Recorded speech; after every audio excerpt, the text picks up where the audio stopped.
Bienvenidas y bienvenidos al Mausoleo de los Horrores, espacio dedicado a dar voz a aquellas historias paranormales o inexplicables que a la mayoría de nosotros nos ha tocado vivir. Historias en las que no sabemos exactamente qué fue lo que vimos, escuchamos o pasó, pero nunca se nos va a olvidar cómo nos hizo sentir aquella experiencia, ya sea miedo, confusión, angustia o calma. Lo que sí sabemos es que eso que sentimos fue real.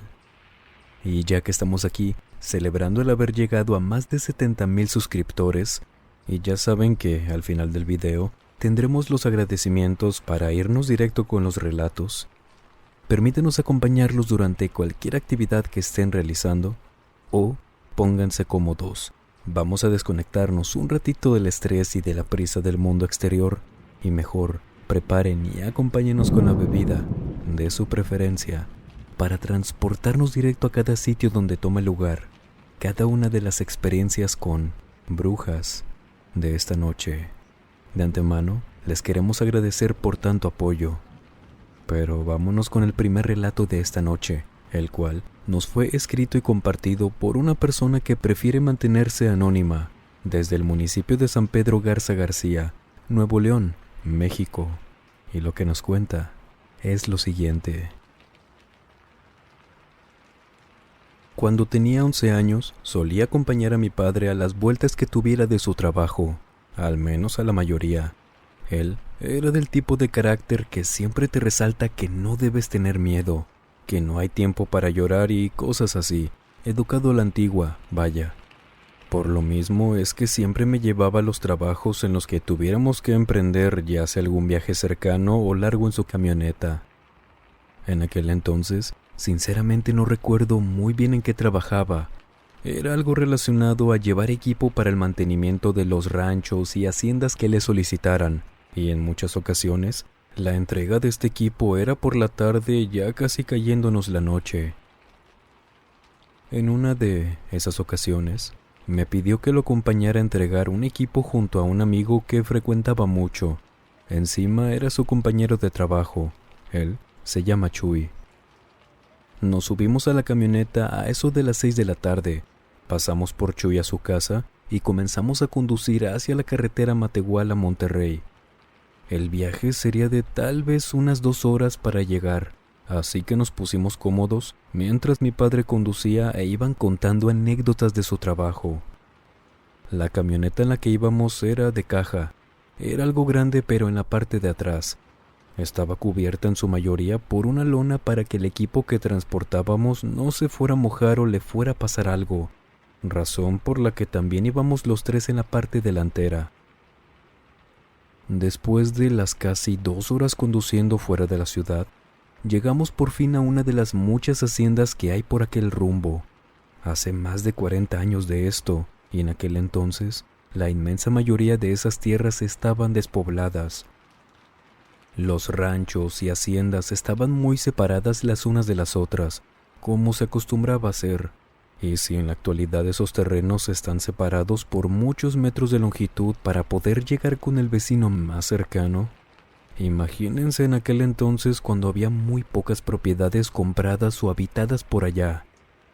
En su mayoría era solo gente que tuviera mucho dinero, así que también eran lugares muy grandes. La hacienda a la que llegamos era también muy enorme, muy bonita. Se veía que en algunas partes apenas estaban terminando de construir. Había bloques cerca de algunas paredes, tierra para cemento. Todo el material para construcción estaba por ahí, y nosotros también llevábamos equipo para la hacienda. Cuando llegamos y bajamos todo el equipo, mi papá y Chuy se quedaron platicando un rato con el dueño de la hacienda. La plática duró tal vez un poco más de 1 hora, y cuando estábamos a punto de irnos, el dueño nos ofreció quedarnos a dormir en uno de los cuartos. Mi papá y Chuy le agradecieron, pero le dijeron que no, que debíamos regresar a pesar de que fuera ya tarde. Serían tal vez las 11 de la noche entre el trayecto, bajar el equipo, acomodarlo, la plática y demás. Sin embargo, el dueño les insistió un poco más para que nos quedáramos. no de una manera sospechosa, sinceramente, sino que luego de que mi padre rechazara su oferta de una manera amable, por supuesto, el señor solo nos dijo: bueno, como gusten, solo cuídense mucho, a veces por acá se pone muy feo la medianoche, solo no se vayan a detener y tomen la carretera en cuanto la vean. Muchas gracias y que les vaya bien. La verdad es que mi padre tampoco le preguntó que a qué se refería con eso. Nos despedimos, subimos a la camioneta y comenzamos a conducir alejándonos de la hacienda, mientras que Chuy le preguntaba a mi padre que si se habría referido el dueño de la hacienda a que si habría muchos delincuentes por la zona, malandros o cosas por el estilo. Y mi padre le respondió que muy probablemente, pero que se le hacía raro, porque de plano era una zona muy solitaria. Mientras conducíamos y conforme nos alejamos de las luces de la hacienda, por un largo camino de terracería, aún nos faltaba un buen tramo para volver a tomar la carretera. Entre la oscuridad del monte, lo lento que debíamos ir por lo irregular del camino, las piedras, pozos y demás, aparte de que en algunos lugares había charcos, ya que por allá era época de lluvias, y encima también eso, la luz de la luna en esa ocasión tampoco estaba presente. El cielo estaba todo nublado, por lo que solo las luces de la camioneta iluminaban el camino. Entre todo eso, de repente Chuy dice en voz alta: «Mira, mira, mira, ¿qué es eso?», dijo mientras señalaba hacia el frente y acercaba la cabeza al vidrio para ver mejor. Y luego de que mi padre viera por unos segundos hacia el frente, respondió: «¿Qué andan haciendo aquí esas señoras? A ver, Chuy, me voy a orillar por si necesitan ayuda». Y luego de eso, yo también pude verlas. A unos metros enfrente, a la orilla del camino, 3 señoras iban caminando a punto de cruzar el camino de terracería, como si vinieran caminando en medio del monte. Ellas no tenían linternas, alguna luz que les pudiera ayudar a ver en el camino, y de no ser por las luces de la camioneta, supongo que andarían caminando completamente a oscuras. Cuando nos acercamos con ellas, quienes ya nos estaban viendo y, de hecho, se habían detenido, mi padre detuvo la camioneta, bajó el vidrio y les preguntó: «Buenas noches, ¿para dónde van?». Una de las señoras, quien era al parecer la de mayor edad, me acuerdo perfectamente de ellas. La que respondió era una señora de algunos 60 o 70 años, pero se veía a la vez como si no tuviera ninguna dificultad ni para caminar entre todo el monte. Las otras 2 eran señoras de tal vez 40 o 50 años, y ellas solo estaban paradas a su lado viéndonos. Se veían muy amables, pero sí era raro que anduvieran por ahí a esas horas, más en las condiciones en las que iban. «Buenas noches, vamos aquí a Linares». Linares es un municipio del estado de Nuevo León, pero lo raro es que conduciendo hacia allá desde el punto donde estábamos con esas señoras serían aproximadamente 1 hora y media o 2 horas de camino. Repito, en carro. Ahora imagínense caminando, encima de noche, y el camino era de puros cerros, monte y demás. «¿Cómo que Linares caminando, señoras? No, súbanse atrás. Tenemos espacio y al menos podremos acercarlas un poco», les dijo mi padre. Las señoras solo le agradecieron y mi padre le pidió a Chuy que se fuera atrás en la caja con ellas para vigilarlas más que nada, porque atrás aún tenían unas cuantas cosas que eran de valor. Les abrieron la caja de la camioneta, se sentaron las 3 señoras y Chuy y comenzamos a conducir de nuevo. Pasó un rato de camino y la verdad es que ni mi papá ni yo escuchamos nada en la parte de atrás, si iban hablando o algo. Esto también porque había comenzado a llover, por lo que el sonido de las gotas no nos dejaba escuchar nada que no fuera el agua cayendo en el techo de la camioneta, en la lona de atrás, y cosas que me iba platicando mi padre. Pero, de repente, Veo que mi padre comienza a ver por el retrovisor. Nosotros aún no salíamos del monte. Íbamos conduciendo con más dificultad debido a que la lluvia había hecho el camino lodoso. Pero no faltaba mucho para poder llegar a la carretera, según me dijo mi padre. Él se veía preocupado mientras veía por el espejo. Tenía el ceño fruncido y comenzó a gritar hacia atrás. «Chuy, Chuy». Después de que él le llamó en varias ocasiones, nadie le contestó. Él solo preguntó que qué pasaba mientras se detenía, ponía el freno de mano y se quitaba el cinturón de seguridad. Me dijo que bajara con él para ver qué había pasado. Me desabroché también el cinturón, abrí la puerta de la camioneta y, cuando bajamos, vimos la lona que cubría la caja de la camioneta completamente enrollada, como si lo hubieran quitado para descubrir la caja. Pero eso no fue lo fuerte. Chuy estaba sentado en la caja. Él estaba con la mirada perdida, con una expresión de terror y no dejaba de temblar. Pero no temblar como cuando tienes un poco de frío. No, temblaba de una manera tan brusca que parecía incluso que estaba convulsionando. Mi papá, al verlo rápidamente, le preguntó: «¿Qué pasó, Chuy? ¿Qué tienes? ¿Dónde están las señoras? ¿Por qué la lona está así? ¿Qué hiciste, Chuy?» Chuy no podía hablar. Él no dejaba de temblar y mi padre insistía preguntándole, intentando que pudiera contestarle algo. Yo solo veía todo esto desde el otro lado de la caja. No entendía de verdad qué había pasado, a dónde se supone que habían ido las señoras y por qué el compañero de mi padre, un señor también muy firme, estaba temblando así. Después de unos pocos segundos, Chuy por fin contestó: «Se fueron volando». Cuando escuché esto, me dio un miedo, uno que nunca antes había sentido a mis cortos años de edad.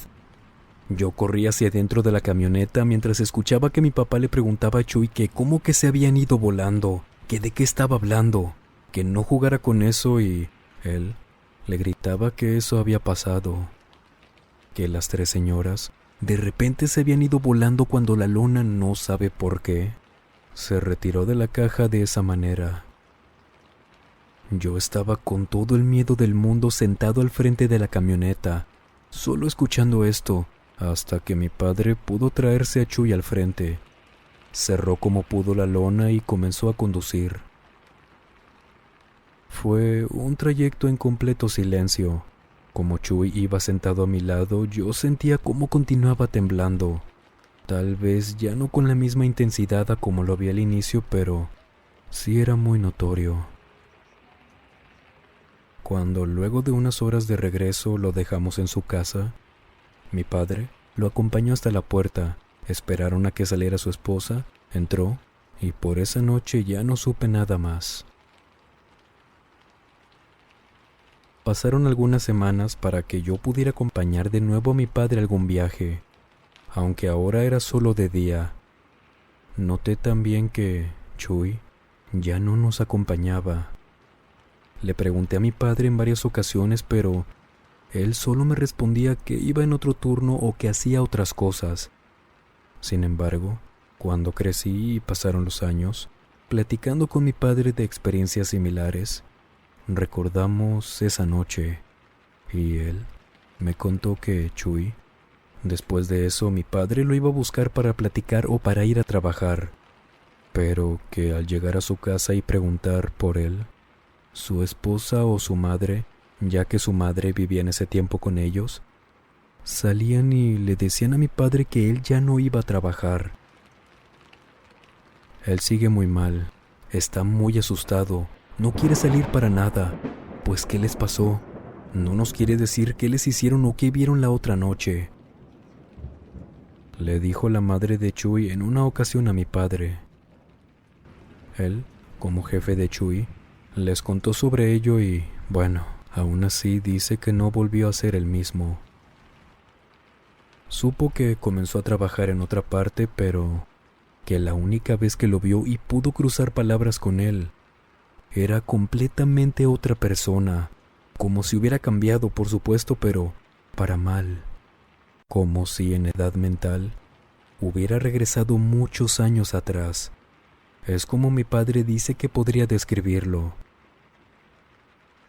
Y eso, al menos para mí, fue una experiencia que les juro que jamás voy a poder olvidar. ¿Qué les pareció este primer relato?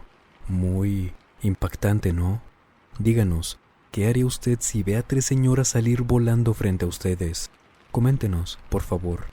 Y mientras nos escribe, vámonos con el siguiente relato de esta noche, el cual nos fue escrito y compartido por Rubén Hernández, desde el municipio de Escobedo, Nuevo León, México. Y lo que nos cuenta es lo siguiente. Les voy a compartir una experiencia tal vez algo breve al momento de contarla, pero sí me marcó mucho respecto a algo que creo que es más común en nuestro día a día, pero que para mí ya tiene otro significado completamente.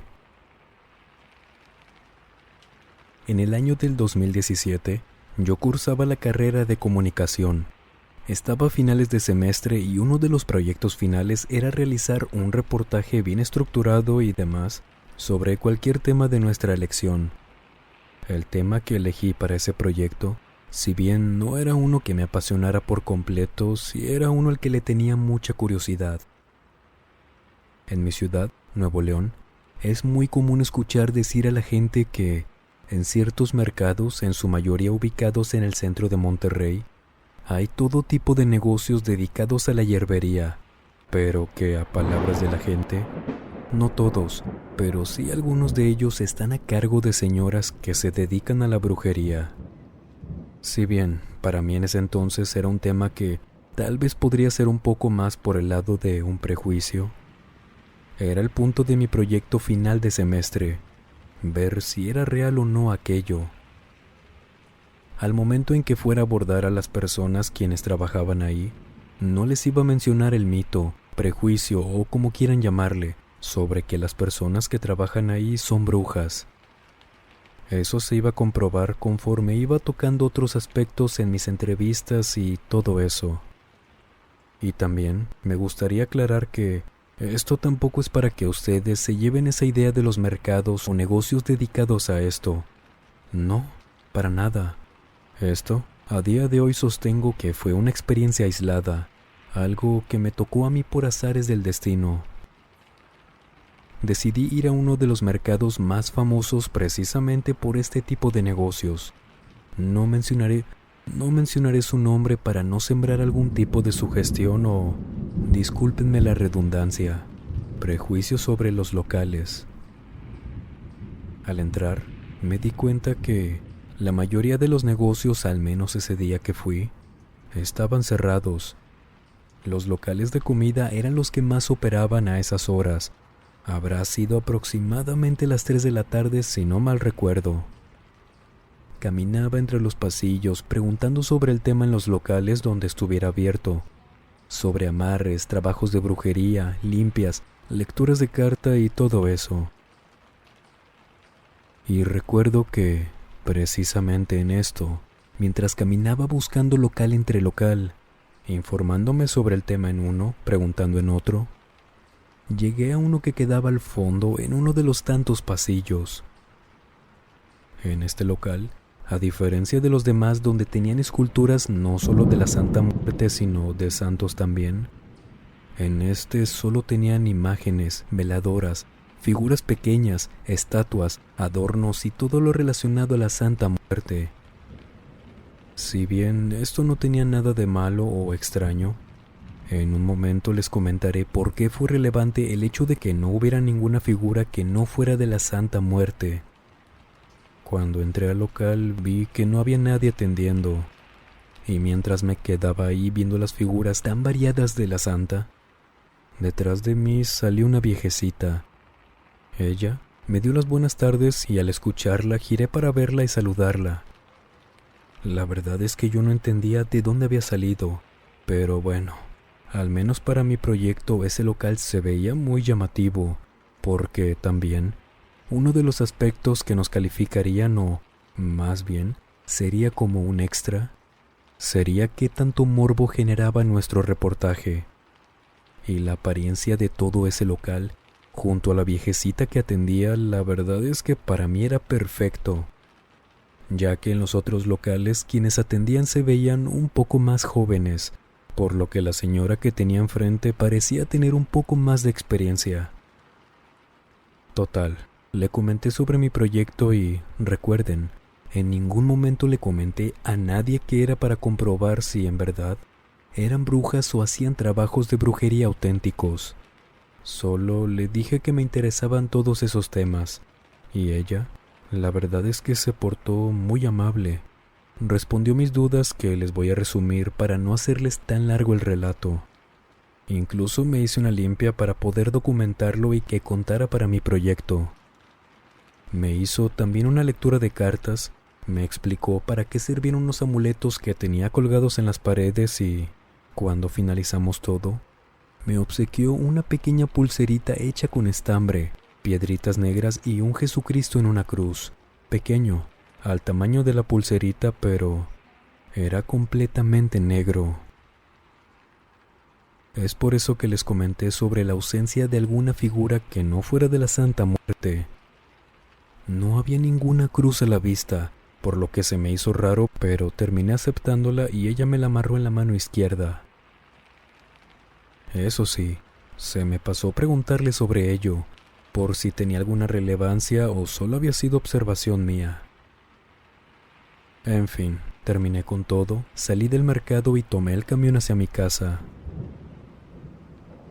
Cuando cayó la noche, me acosté para dormir, pero yo no acostumbro a dormir con nada puesto ni en las manos ni en el cuello, ni pulseras, reloj, collares tampoco. Me quito todo y, por supuesto, la pulsera con el Jesús en el crucifijo negro también me la quité y la puse al lado de mi cama a la altura de mi cabeza donde tenía un pequeño mueble donde ponía mis cosas. A mitad de la noche, la verdad no vi la hora, pero habrá sido ya tarde, pues acostumbraba a quedarme dormido aproximadamente a las 12 o 1 a.m. Una sensación muy rara me despertó. Cuando abrí los ojos y comencé a escuchar para intentar averiguar qué es lo que me había despertado, de repente sentí un aire pero muy caliente en mi oído izquierdo.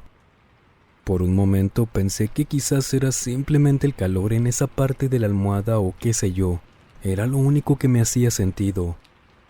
Se me hizo raro, pero simplemente hice como que ventilé con mi mano la almohada y volví a cerrar los ojos. Sin embargo, luego de 5 segundos a lo mucho tal vez, sentí claramente cómo me soplaron con mucha fuerza directamente en el oído. Me levanté rápido porque eso había sido completamente directo hacia mí. Me senté en la cama y me puse a buscar alrededor de mi habitación. Yo vivía completamente solo en mi departamento. No tenía mascotas o algo que pudiera haber hecho eso. Me levanté, encendí la luz y vi la pulsera que me había regalado la viejita en el mercado. Pero ahora estaba perfectamente extendida en la puerta y, al levantarla, noté que el crucifijo con el Jesús color negro ya no estaban. Las piedras, el estambre y todo seguía ahí en perfecto orden, a excepción de eso. Al ver esto, tiré por la ventana la pulsera y no quise saber nada más del tema. No me expliqué nunca qué pasó, tampoco iba a ir a preguntarle a la señora qué había sido eso. Nada. Simplemente decidí seguir con mi vida y, bueno, supuse que tal vez me había topado con una bruja. Nunca entendí tampoco para qué haría eso, qué conseguiría ella haciéndolo. Pero al día siguiente, mientras me bañaba para ir a la escuela, noté que en mi pecho tenía 4 rasguños perfectamente marcados. Esos rasguños medirían tal vez unos 6 u 8 centímetros de largo, pero no me dolían, no se sentían. Solo al tocarlos sentía que había una herida, pero aún así no me provocaba ningún dolor. Con el tiempo viví con el miedo de que me fuera a pasar algo malo, pero no, todo lo contrario. Me iba muy bien en la escuela, mantuve mi trabajo, al tiempo me ascendieron incluso, y en todo me fue muy bien. Con mayor razón, nunca entendí qué es lo que había pasado esa noche. Por si alguien quien escucha esto y pueda tener alguna idea de verdad, le agradecería de todo corazón que pudiera orientarme.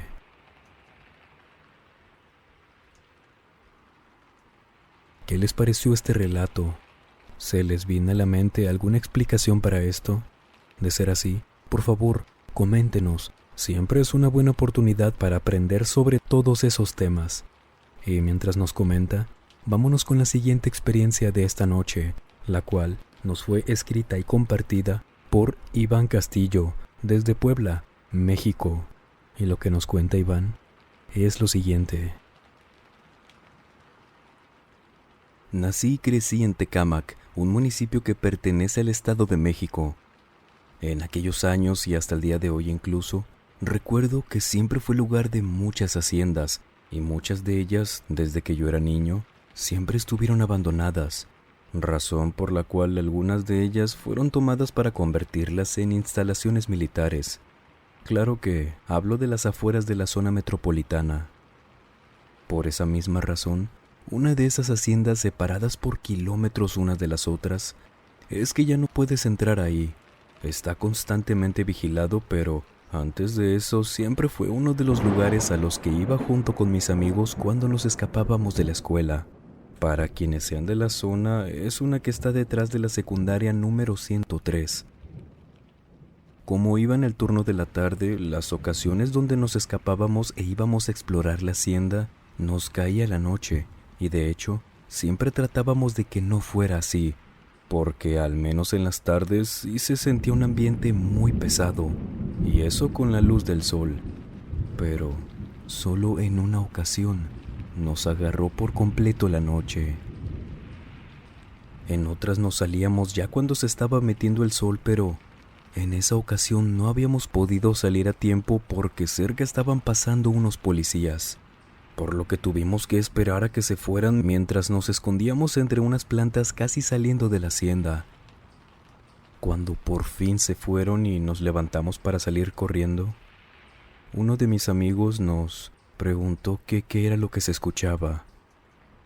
Cuando nos detuvimos para escuchar, notamos que, a lo lejos, dentro de la hacienda, y digo muy seguro que era dentro porque el sonido de pisadas con tacones hacían eco en el interior de la construcción. Al escuchar esto salimos corriendo porque, claro, pensamos que quien fuera que estuviera dentro nos iba a encontrar y, al estar tan cerca la policía que justo habíamos visto, nos iban a meter en problemas. Salimos como pudimos y, en eso, uno de mis amigos nos dice casi gritando que volteáramos a ver. Cuando giramos la vista vimos que, encima de unos árboles que estaban en las orillas de la construcción, estaban brincando algunas 5 o 7 bolas de fuego. Era como ver, tal cual, el fuego directamente, pero en forma de una pelota de esas grandes. Brincaban encima de los árboles, arriba de la hacienda, se metían entre las ventanas sin vidrios de la propiedad, incluso salían por un momento de las bardas de la hacienda y volvían a entrar. Nosotros, por más curiosos que éramos, salimos corriendo de ahí. Por más miedo que me había hecho sentir ver eso, tampoco le iba a comentar esto a mis padres, pues de por sí ya me habían regañado por llegar tarde. ¿Qué me iban a decir si les decía dónde estaba? Y bueno, salí de la secundaria y fue cuando pude contarle a mi padre sobre eso que había visto con mis amigos hace años, porque al menos yo ya no me acercaba por ese rumbo en la noche. Y mi padre me dijo que, en efecto, él también creció escuchando precisamente sobre las bolas de fuego de esa zona. Y ahí Me contó que la gente asegura que son brujas las que se ven con esta forma, que a él no le había tocado verlas nunca, pero que sí iban en las mañanas por alguna otra vuelta, pero que aprovechaba para ir a echar un vistazo y que uno de sus compañeros de trabajo le mostró, si no mal recuerdo, 3 árboles que siempre tenían solamente la punta completamente quemados. El resto estaba intacto. Me pidió que nunca me acercara a esa hacienda por la noche, ni a los campos que quedaban cerca de ahí, y yo, por supuesto que lo obedecí. Cuando crecí, me fui de Tecámac, pero sí era muy frecuente escuchar sobre estas historias, sobre esas bolas de fuego en esas haciendas abandonadas. ¿Qué les pareció este relato? ¿Ustedes han escuchado sobre las bolas de fuego? Cuéntenos, ¿usted qué piensa que son? ¿Brujas u otros seres? Coméntenos por favor, y mientras nos escribe, vámonos con el siguiente relato de esta noche, el cual nos fue escrito y compartido por Norma Ortegón, quien nos escribe desde Torreón, México. Y lo que nos cuenta Norma es lo siguiente. Cuando era niña, mis padres solían visitar muy seguido a unos familiares que teníamos en Durango. Para ir a su casa debíamos tomar una carretera que, conduciendo sin ningún retraso, nos tomaría 2 horas o tal vez un poco más. Siempre que íbamos era pasárnosla de lo mejor. Nuestros familiares de Durango, la verdad es que eran con quien prefería pasar los fines de semana. Mis padres igual. Y bueno, luego de pasar un día con ellos, ya que en ocasiones nos quedábamos a dormir y en otras regresábamos ya cuando caía la noche. En la experiencia que les voy a compartir, fue en una de esas ocasiones en que mi padre conducía por la noche. Luego de haber estado todo el día desde la mañana con mis tíos y primos de Durango, cuando cayó la noche y luego de que cenáramos tan rico porque mi tía cocinaba delicioso, mi padre nos dijo que debíamos volver a casa. Él nunca ha tenido problemas para manejar por la noche, tampoco se queda dormido al volante, por lo que no había de qué preocuparse. De todos modos, siempre acompañaba el viaje con un café bien cargado que le preparaba mi tía. El viaje de regreso, la verdad es que fue como siempre. Veníamos cansados, pero al menos mi hermano, quien me lleva 1 año, y yo no teníamos sueño aún, por lo que íbamos viendo por la carretera desde los asientos de atrás, y mi madre dormía en el asiento del copiloto mientras mi padre conducía. Y tal vez a mitad de camino, calculo que habrá sido a la altura de un cruce con otra carretera que da hacia el Peñón Blanco, mi hermano me dice muy emocionado que viera hacia atrás. Al voltear hacia atrás, hacia la parte de la carretera que íbamos dejando detrás de nosotros, vi una bola de fuego a mitad de la carretera. Al verla me emocioné, ya que era algo que nunca antes había visto. Se veía tan clara como tenía las llamas moviéndose por el aire y al mismo tiempo estaba flotando sin tocar la carretera. Le preguntamos a mi padre que qué era eso que estaba detrás de nosotros, y esta bola estaba quizás a unos 100 metros a lo mucho. Pero es que eso no se alejaba tampoco de nuestra ubicación. Mi padre voltea por el retrovisor, suelta una grosería y sentimos cómo aceleró la camioneta. Si bien no íbamos tan rápido, íbamos a un buen ritmo para llegar lo antes posible. Sin embargo, luego de que mi padre viera por el retrovisor, ahora sí se sentía de golpe cómo había cambiado la velocidad. Fue ahí cuando entendí que algo andaba mal. Tanto mi hermano como yo no dejábamos de voltear hacia atrás para seguir viendo eso y supongo que entender qué era lo que estaba pasando. Y aquella bola de fuego seguía ahí, detrás de nosotros sin alejarse o acercarse. Y entendí también que eso nos estaba siguiendo. Mi hermano no dejaba de preguntar que qué era eso, En cambio, yo solamente estaba asustada viendo hacia atrás, luego hacia el frente, viendo a mi papá, a mi hermano, a mi madre que justo se acababa de despertar preguntando por qué íbamos tan rápido. Y mi papá sin dejar de ver hacia el frente, pero volteando rápido por el retrovisor. Hasta que, de repente, esa bola de fuego, vi cómo giró hacia un lado y se perdió en el monte. Ahí sí noté que la fuimos dejando atrás. Mi madre preguntaba y preguntaba que qué había pasado, y mi padre sabía que lo estábamos escuchando, pero dijo que habíamos agarrado una bajada y que se había sentido más rápido por lo mismo, ignorando por completo las preguntas de mi hermano. Y bueno, sí le contestó luego de mucha insistencia, pero él simplemente le dijo que se lo había imaginado, que él no había visto nada por la bajada, que no recordaba que estuviera en ese tramo, y que se durmiera, que le avisaría cuando llegáramos. Incluso le dijo que tal vez había sido otro auto.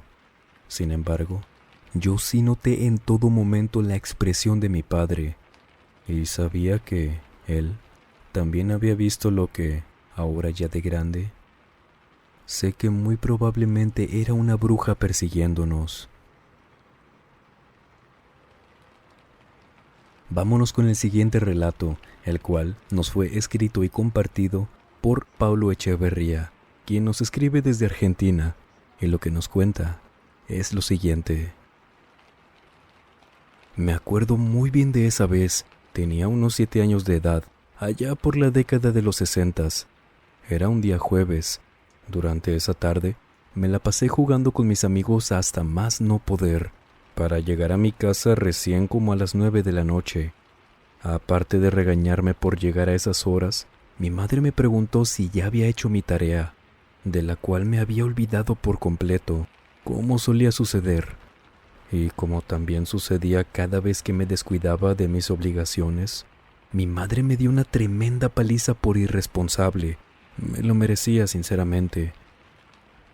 Luego de eso, me mandó a la casa de Mauro, uno de mis compañeritos de la escuela, que básicamente era el que vivía más cerca de mi casa, para ir a pedirle unos apuntes que necesitaba para hacer la tarea, ya que ni eso tenía. Él vivía en un asentamiento donde recién se estaba poblando. Hacía poco habían entregado los terrenos, así que algunas familias ya habían comenzado a construir sus hogares, mientras que a la vez otros ya se habían instalado en tanto las terminaban, entre ellos la familia de Mauro. Eran ya casi las 10 de la noche. Iba caminando con miedo, eso sí. Los cintarazos que mi madre me dio a través de la paliza me dolían por todo el cuerpo, y de seguro volvería a recibir otra más si no terminaba mi tarea a tiempo. Pero no era eso lo que me preocupaba, ni tampoco lo que me asustaba. A lo que le tenía miedo era ir a la casa de Mauro, pues para llegar tenía que pasar sí o sí por el cementerio del pueblo. Era el camino más corto y la verdad es que el tiempo me estaba jugando en contra. Pasé por el lugar mirando hacia todos lados. Por suerte, no veía nada más que las tumbas dispersas al otro lado del patio de ingreso, en cuyo lateral derecho estaba la oficina que el velador solía ocupar. Había luz en ese cuarto, así que supuse que el hombre estaba en el interior. Llegué a la casa de Mauro sin contratiempos. Apenas estuve ahí unos pocos minutos. Él me prestó los apuntes mientras su madre me miraba risueña y me preguntaba, de una manera irónica, si ya me habían dado otra paliza más. Quizás se dio cuenta porque caminaba con un poco de dificultad por culpa del dolor, o porque tenía las lágrimas secas marcadas en mi cara. No le respondí nada. Solo agaché la cabeza murmurando las gracias y me despedí dándome la media vuelta para regresar a mi casa. Ahora iba un poco más tranquilo. Lo único que tenía que hacer era terminar la tarea para al fin acostarme a dormir y, claro, eso me salvaría de recibir otros cintarazos. La cuestión fue que, cuando estaba pasando de nuevo por el cementerio, no me di cuenta al principio. De repente comencé a tener la típica sensación de que alguien me estaba observando. Volteé a mirar hacia el portón pensando que se trataba del cuidador, pero lo que vi me estremeció de miedo. Era una mujer, una anciana, para ser más exacto. Estaba parada en medio del patio desde donde me miraba pasar. Tenía los cabellos despeinados, los cuales eran grisáceos como el vestido mugroso y harapiento que tenía puesto. Su rostro era inexpresivo, o tal vez no pude verlo muy bien debido a la distancia que nos separaba. De lo que sí me acuerdo muy claramente, eran sus ojos fijos en mí, sobresaliendo de esa cara tan arrugada. Miré hacia la oficina del cuidador y ésta seguía igual, con las luces encendidas y sin señales de movimiento en el interior. De alguna manera esperaba que el hombre saliera de ahí y se pusiera a conversar con la anciana o algo así. Al menos, de esa manera me sacaría de la mente la aterradora idea de que esa mujer que estaba viendo era algo del otro mundo. Pero él no salió. Regresé mi mirada hacia la mujer una vez más y me percaté de que seguía en la misma condición, observándome de una manera tan perversa. Retiré mis ojos de ella y comencé a mirar hacia el frente. Aceleré mis pasos en tanto presionaba sobre mis manos el cuaderno de Mauro, rogando que no pasara nada más. Ya me faltaba poco para llegar a la esquina, la que por cierto no tenía mucha iluminación, pero ahí ya terminaba el cementerio y empezaban de nuevo las casas, así que solo me enfocaba en llegar hasta ese lugar, cuando de la nada escuché un ruido detrás de mí. Fue como si algo pesado hubiera caído sobre la calle pedregosa. Por instinto volteé a mirar, algo de lo que, sinceramente, me arrepiento haberlo hecho. A unos metros estaba parada esa misma anciana, lo cual era completamente imposible. El portón del cementerio estaba cerrado con candado. Tampoco tuvo tiempo para llegar hasta ahí tan rápido. No obstante, no hizo falta buscarle tantas explicaciones al asunto, pues al tenerla más de cerca pude ver mejor su cara. Era deforme, repugnante. Corrí como loco sin mirar atrás. Llegué hasta la zona de las casas y a medida de que pasaba, algunas personas se asomaban a las ventanas preocupadas al escuchar los gritos que yo estaba dando. No sé qué habrá hecho esa anciana después. Yo llegué a mi casa sumamente aterrado. A los pocos minutos llegaron unos vecinos para preguntarle a mi madre que qué me había pasado, pues no hubo nadie corriendo por las calles más que yo en esos momentos. Ellos también se quedaron a escuchar mi historia. En tanto mi padre salió de la casa en dirección al cementerio para hablar con el cuidador. Cuando regresó, lo escuché contar que éste le dijo que no había ninguna anciana en el cementerio ni que tampoco había visto nada extraño. Lo único que lo había alarmado habían sido mis gritos. Y todo hubiera quedado ahí, como una simple locura mía, que me había asustado por cualquier cosa sin sentido. Si no fuera porque doña Elvira, una de las abuelas vecinas, dijo algo que ojalá nunca hubiera escuchado, pues eso me provocó el primer trauma de mi vida. Esa vieja era una bruja. Cuiden a los niños. No va a dejar de molestarnos hasta que se lleve al menos uno. Esta fue la primera vez que vi a una bruja. Como les dije, tenía 7 años de edad. Y para los que se creen suficientemente valientes como para desear ver una, yo les aseguro que se orinarían en los pantalones cuando, esperemos que no, eso pase. Nadie nunca está listo para vivir algo así, no importa la edad que tengas, y a esto lo digo por experiencia, porque aquella noche no fue la única vez que vi una. Mi nombre es Paulo Echeverría, soy de Argentina, de una provincia del norte del país. Tenía 21 años de edad cuando junto a unos amigos, entre ellos Mauro, nos fuimos a pescar a un río en las afueras del pueblo, al norte de Argentina. La noche, me acuerdo, era muy calurosa y todo el ambiente se prestaba para que la ocasión fuera perfecta. Éramos 4 en total. Pasada la medianoche decidimos separarnos en grupos de 2 para así estar más cómodos. Yo iba con Mauro, pero a diferencia de mí, él nunca había tenido una experiencia paranormal como la que me había tocado tener cuando yo era niño. Justamente estábamos hablando de esas cosas. Dicen que cuando uno toca el tema de demonios, brujas y apariciones, se convierte en un blanco fácil para atraer esos seres. No lo sé, eso dicen, pero al menos esa noche parecía que tuvo algo que ver. En un momento dado me alejé un poco de él para adentrarme en el monte que rodeaba el río.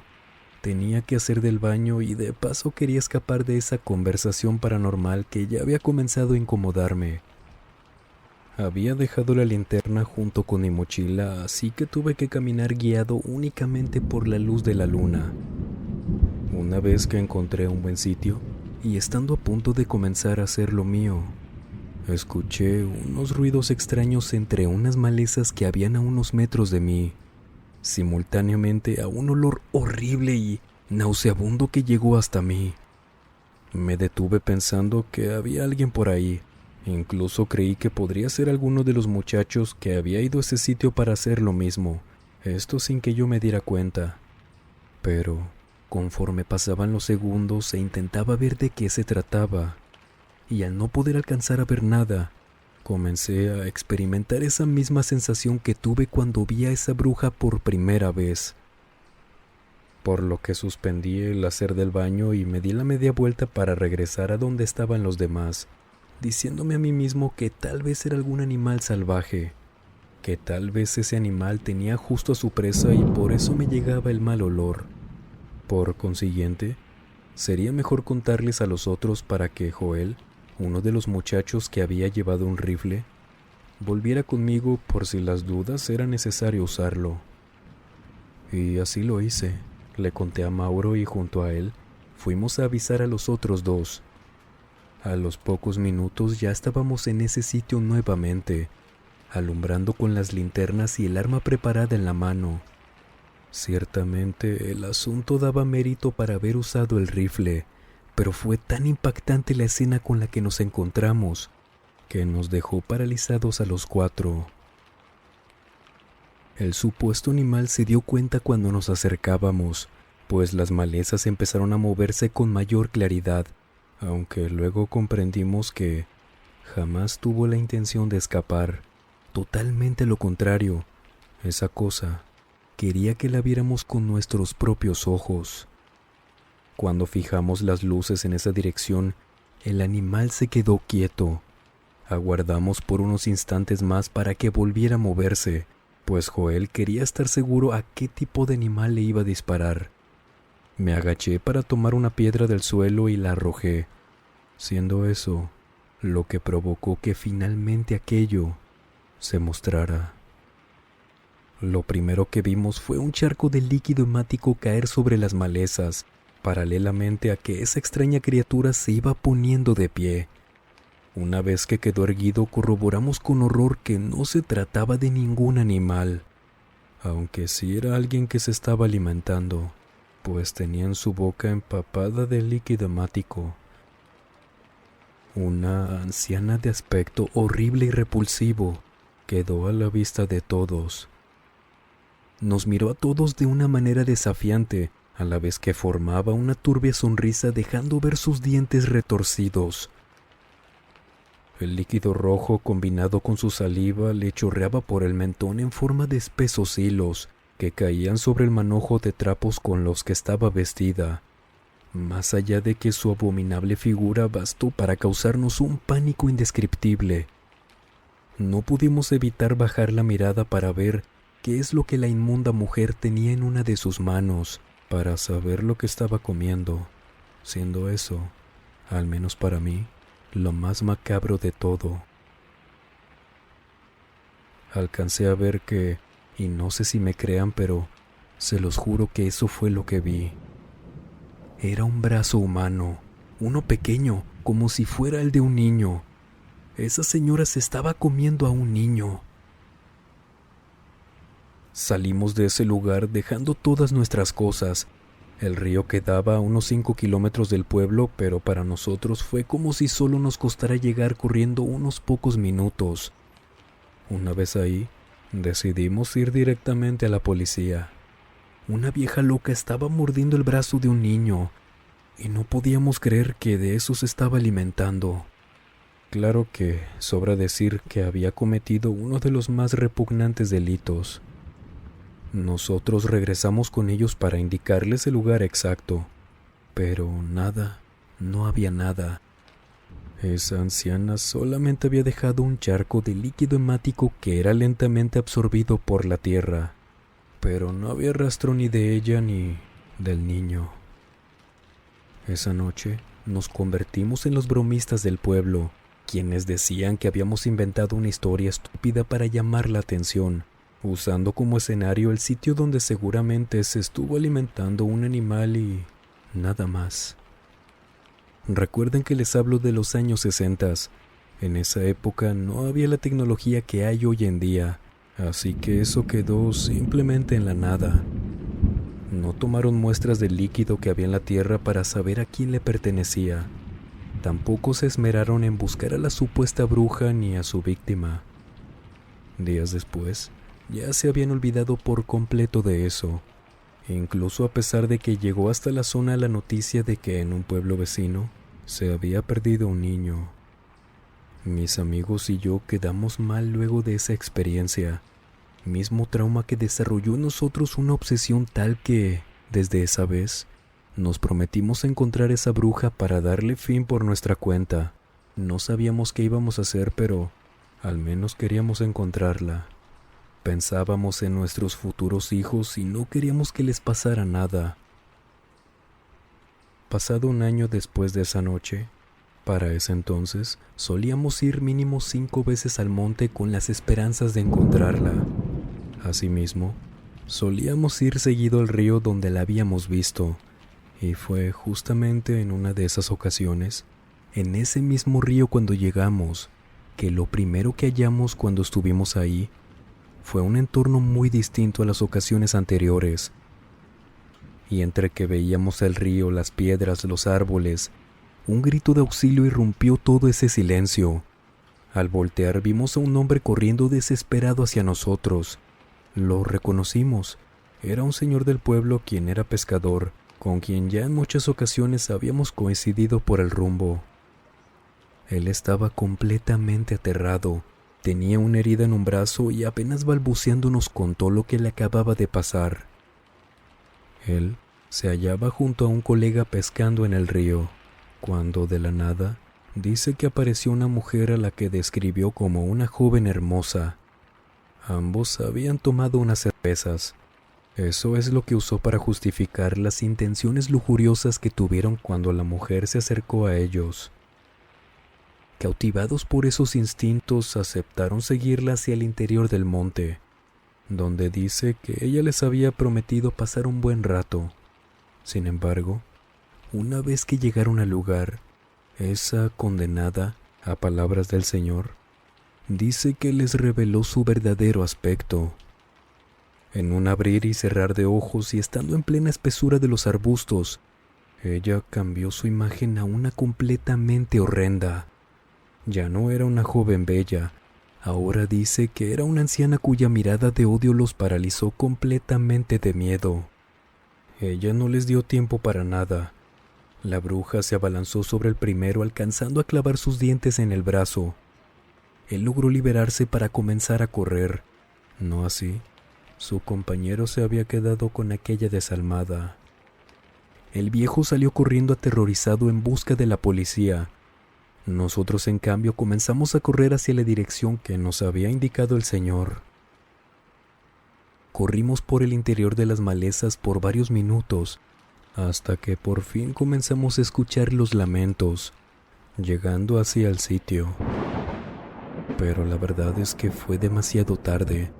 El hombre ya estaba tumbado sobre el suelo agonizando. Tenía su rostro completamente lleno de ese líquido hemático. A su lado estaba arrodillada esa anciana quien previamente, y a lo que alcanzamos a ver, y a juzgar a cómo se veía el rostro de ese señor, le había sacado los ojos. Y mientras veíamos esto, ella lo volvía a morder directamente a la garganta. Lamentablemente no pudimos evitarlo, pues cuando comenzamos a dispararle con un movimiento veloz, ella ya le había arrancado un pedazo de carne. Disparamos varias veces, contemplamos perfectamente cuando la bruja cayó, pero de inmediato se puso de pie y comenzó a correr para escapar de nosotros. Uno de nosotros se había quedado con el pescador cubriendo la herida de su garganta, desde donde lamentablemente no dejaba de salir líquido hemático. Los demás tratábamos de no perderle el paso a esa mujer. Esa era nuestra única oportunidad. Era ahora o nunca, y al parecer las balas benditas que usamos habían servido para lastimarla, ya que nos íbamos guiando por las gotas de líquido hemático que dejaba de rastro. Pero al lugar a donde nos condujo y a la persona con la que encontramos, hizo que esa noche quedara tatuada en nuestras mentes por el resto de nuestras vidas, casi como si todo esto fuera un castigo por haberle hecho eso. Era el cementerio del pueblo, y estaba tendida sobre el mismo lugar donde yo la había visto cuando era niño, pues al parecer se trataba de la misma bruja. Y a su lado estaba el cuidador del cementerio, el mismo que aquella vez le había dicho a mi padre que no había visto a ninguna mujer cuando yo era niño. Lo veíamos llorando como un maldito desgraciado que estaba perdiendo a su cómplice, ya que la bruja estaba dando su último suspiro, derramando a montones ese líquido de las heridas que le habíamos causado con los disparos. Y la verdad es que yo sí me alegraba por ver esto, pero no sé qué me provocó más asco, si la repulsiva escena del viejo llorando o el olor pestilente que arrojaba el cuerpo de la moribunda. Lo cierto es que, por fin, sentimos que habíamos cumplido con lo nuestro. A esa mujer se le habían acabado los días. Tuvimos que pasar por un proceso complicado con las autoridades, a causa de lo que ellos llamaron un delito por haberle quitado la vida. Pero el testimonio del pescador, sumado al lamentable modo en el que falleció su compañero, nos ayudó para evitar la condena argumentando nuestro propio accionar como defensa propia. Nunca supimos si el viejo cuidador tenía algún parentesco con la difunta bruja, ya que era un anciano solitario al que nunca le conocimos familia. Por ahí dicen que era su esposo, brujo también, y que probablemente mantenía oculta a su mujer para que no sospecharan de él. Sea cual sea el caso, nunca lo sabremos, porque el vil cobarde se quitó la vida esa misma noche en un descuido de las autoridades, logrando así poder continuar al lado de su supuesta amada, pero ahora espero que sea en el infierno. Con el tiempo comenzaron a salir a la luz varios casos de niños perdidos en esos años, quienes vivían en los pueblos de los alrededores, como así también pescadores y cazadores a los que se los había tragado la tierra. Nosotros no tenemos dudas de que eso fue el culpable, puesto que las desapariciones extrañas cesaron luego de sus fallecimientos. Un dato más que me gustaría aportar antes de finalizar este relato: en la oficina que ocupaba el cuidador, oculto en el interior de un viejo mueble, se encontró un pequeño altar satánico adornado con algunos huesos y cenizas que, de seguro, les habían pertenecido a sus víctimas, o quién sabe, tal vez también acostumbraban a saquear tumbas para hacer sus asquerosidades. Este es mi relato. De testigos estamos las familias de aquellos años, y ese es mi consejo: las brujas no son como las cuentan. Algunas van más allá de lo que se pueden imaginar.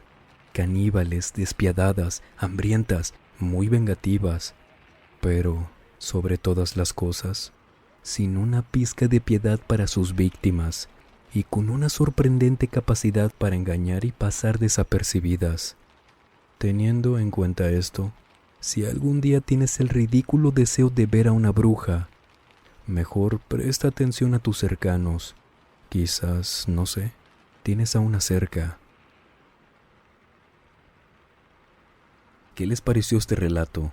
Este último relato le fue enviado a Lazarus Crypta, quien adaptó esta experiencia para poder narrarla en este canal.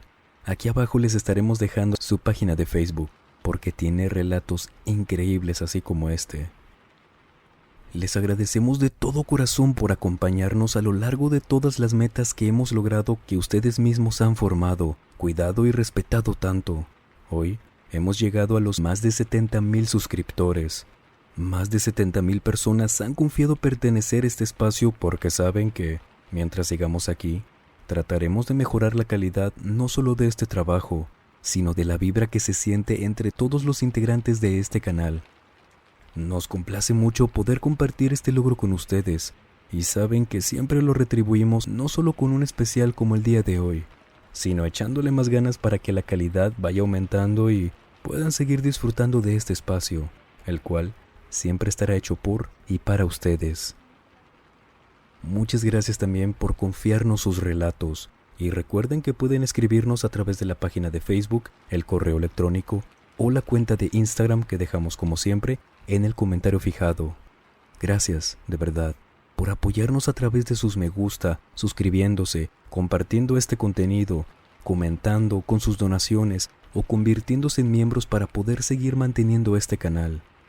De todo corazón y de parte sincera de un servidor, muchas gracias por tanto apoyo. Espero nos puedan seguir acompañando por mucho tiempo más y seguir compartiendo este espacio que, les recordamos, como anteriormente les comenté, está hecho por y para ustedes. Y sin más por agregar, les mando un muy fuerte y especial abrazo. Nos vemos en el próximo video. Buenas noches.